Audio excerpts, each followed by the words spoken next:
Hello दोस्तों, कैसे हो आप सब। आशा करता हूँ आप सब ठीक होंगे। मेरा नाम है अजय और देखना शुरू कर चुके हैं एके मॉर्निंग यूट्यूब चैनल। तो दोस्तों इस चैनल में आपका एक बार फिर से बहुत स्वागत।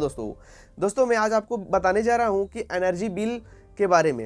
एनर्जी बिल यानी कि आपका बिजली का बिल ज़्यादा आ रहा हो तो आप उसे कैसे अपने कंट्रोल में रखेंगे और कैसे कम करेंगे। तो दोस्तों सबसे पहले आपको मैं अपना परिचय देना चाहूँगा कि मैं एक मीटर रीडर हूँ और ये मीटर रीडिंग का मेरा कार्ड आप देख सकते हैं।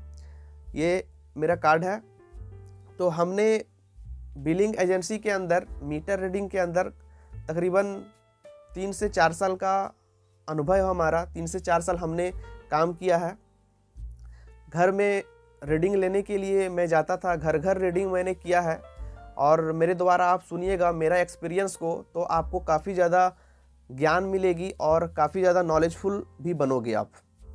तो कार्ड को हम रखते हैं साइड में, आप हमारा कार्ड देख लीजिए और हम बात करते हैं कि आपका मीटर में ज़्यादा बिल आ रहा हो और आप जो बिलिंग करने के लिए आपके घर आ रहे हैं उनको आपसे पूछ रहे हैं कि इतना बिल आ गया, कैसे आया। तो सीधा सा फंडा है, वो आपको बता। तो दोस्तों हमने लैपटॉप के अंदर एक कंज्यूमर नंबर होता है, जो कनेक्शन नंबर होता है आपका बिजली का कनेक्शन नंबर।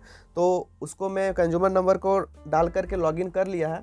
तो मैं यहाँ से आपको बताऊँगा कुछ बेसिक डिटेल और बिल आपका कम कैसे आएगा, मैं उसके बारे में भी चर्चा करूंगा। सबसे पहले मैं आपको बताना चाहता हूं कि आप जब बिलिंग वाले लोग से पूछते हैं जब आपका बिल ज़्यादा आ गया तो वो कैसे आया, तो सबसे पहले उन्होंने ये कहते हैं कि आपका जो मीटर में जो रीडिंग उठा हुआ था KWH, उस पर पिछला महीना इतना था और करंट महीना आज का महीना में इतना है। यानी कि मान लीजिए पिछला महीना आपका 10 था और आज के इस महीने में करंट महीना में आपका 15 है। तो डिफरेंस उन्होंने माइनस करके बता दिया 5 यूनिट आपका इस महीने में जला है। मैं एग्जांपल दे रहा हूँ। तो जो डिफरेंस निकलता है यूनिट, उसको कहते हैं एनर्जी चार्ज। तो एनर्जी चार्ज में आपके एरिया में जो टैरिफ आपका देखिएगा, आपका कनेक्शन का बहुत सारा टैरिफ होता है। टैरिफ जैसे कि आप NDS 1, NDS 2, DS 1, DS 2 ऐसे करके टैरिफ के बारे में जानकारी आप गूगल से ले सकते हैं कि NDS 1, NDS 2 यानी कि ये सब कमर्शियल लाइन होते हैं, दुकान की लाइन। और DS 1A, DS 1B, DS मानी डोमेस्टिक सर्विस होती है। तो आपके यदि घर का लाइन है या दुकान की लाइन है तो आपके जितने रुपए हैं उससे यूनिट से आप गुना करके अपना खुद एनर्जी चार्ज देख सकते हैं। उसके अलावा एक फिक्स चार्ज होता है। जो फिक्स चार्ज होता है वो आपका लाइन का कनेक्शन चार्ज होता है, जो आपको पर मंथ उसको पे करना होता है। मान लीजिए आपका कोई बकाया हो, एरियर हो, तो उस एरियर का आपको DPS भी लगता है, यानी कि उसका ब्याज भी आपको पर महीना देना पड़ता है। तो हो सकता है आप लोग झारखंड बोर्ड से होंगे या फिर किसी अदर बोर्ड से होंगे। मैं ये जो बिल बताया वो झारखंड बोर्ड का है हमारा। हम धनबाद का रहने वाले हैं। हमने धनबाद एरिया में तकरीबन 3.5-4 साल लोगों के घरों में जा करके हमने रीडिंग किया है। तो लोगों का कहना यही आता है कि हमारा इस महीना बिल कैसे ज़्यादा आ गया, पिछला महीना कम था, इस महीना क्यों ज़्यादा आ गया। तो देखिए सबसे पहला कंडीशन में आपका ये होता है कि हो सकता है इस मंथ आपका ज़्यादा कंज्यूम हुआ हो, यानी कि मीटर का रीडिंग ज़्यादा आपका कंज्यूम हुआ है तभी आपको ज़्यादा इस महीने का बिल मिला है, या फिर पिछले महीना कम क्यों था। तो आपका हो सकता है जब 1 तारीख से 20 तारीख में के बीच में आपका रीडर आपके पास पहुंचा हो और रीडिंग किया हो।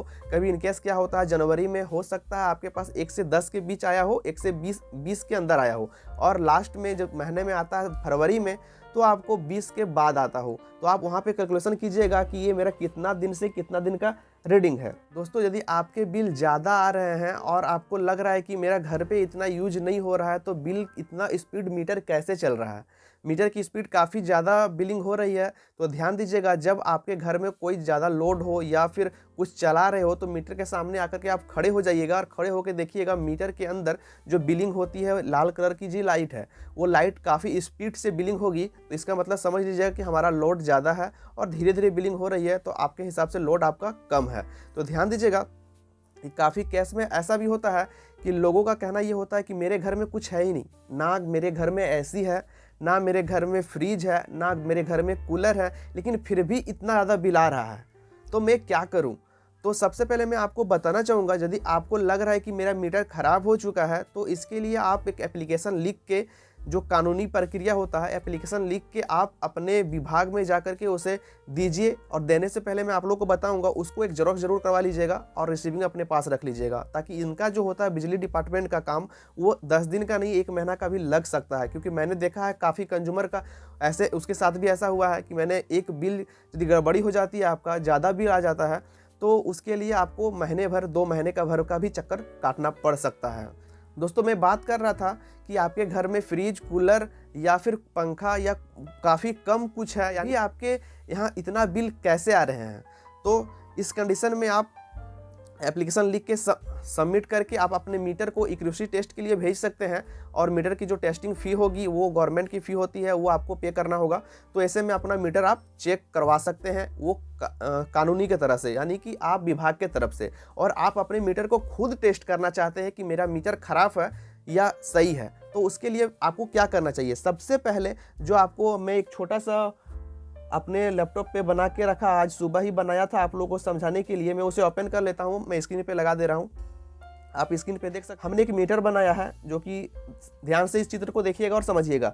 हमने एक मीटर बनाया है और मीटर बनाने के बाद मैंने एक घर को बनाया है, एक होम बनाया है और एक इनपुट और आउटपुट बनाया है, यानी कि जो आपका खंभा से कनेक्शन आ करके जो मीटर की ओर जा रहा हो और मीटर से जो निकल करके आउटपुट आपके घर की ओर जा रहा हो। आप फोटो को ध्यान से देखिएगा और समझिएगा। सेम इनपुट और आउटपुट ऐसे ही होता है और न्यूटन और फेज सेम इस प्रकार का ही होता है।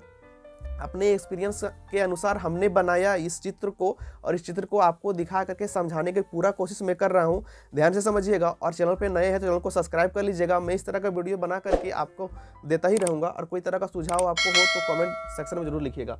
तो देखिएगा, हमने मीटर का फोटो बनाया और मीटर के फोटो बनाने के बाद इन आउट करवा के घर पे कनेक्शन ले गया।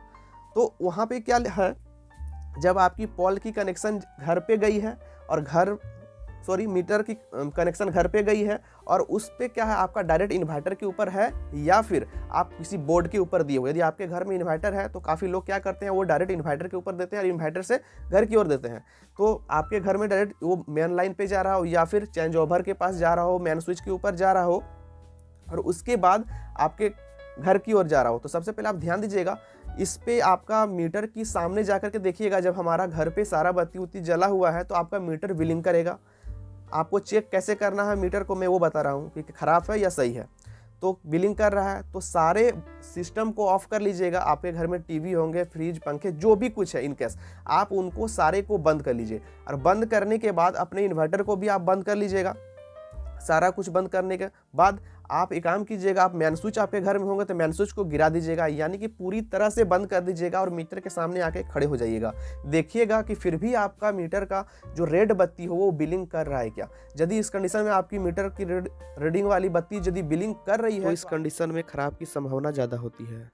यानी कि उसके बाद भी यदि आपका मीटर खराब है, यानी कि मीटर की जो, ऐसा भी हो सकता है मीटर खराब है कहने का मतलब इनकेस में 1% आप ये भी सोच सकते हो कि यदि आपकी घर में शॉर्ट सर्किट कहीं हुआ हो, यानी कि मीटर कनेक्शन से ऊपर कहीं भी वायरिंग में आपका यदि शॉर्ट सर्किट कर रहा हो तो भी आपका मीटर बिलिंग करते हैं। तो इस कंडीशन में आप पता नहीं लगा सकते हैं आपकी मीटर खराब है या नहीं। इसके लिए आपको एक कृषि टेस्ट पे जाना ही होगा दोस्तों, क्योंकि अपने घर पे पता लगाने के लिए आपको कुछ नॉलेज होना चाहिए, कुछ मशीनें होना चाहिए, जो कि सबके पास वो मशीन नहीं होता है। और मीटर खोलना आपका अलाउ नहीं है, वो विभागीय तरह से आपको करवाना पड़ेगा। मीटर में कोई छेड़छाड़ ना करें, वरना आपके साथ कानूनी का प्रक्रिया लग सकता है। बिजली का बिल बचाने के लिए दोस्तों लाल बल्ब को हटाइए, एलईडी बल्ब को लगाइए और दिन को आप बत्ती ऑफ करके रखिए और रात को बत्ती आराम से जलाइए। तो इस पर आपका कम कंज्यूम होगा और बिजली बिल भी सेफ आएगा।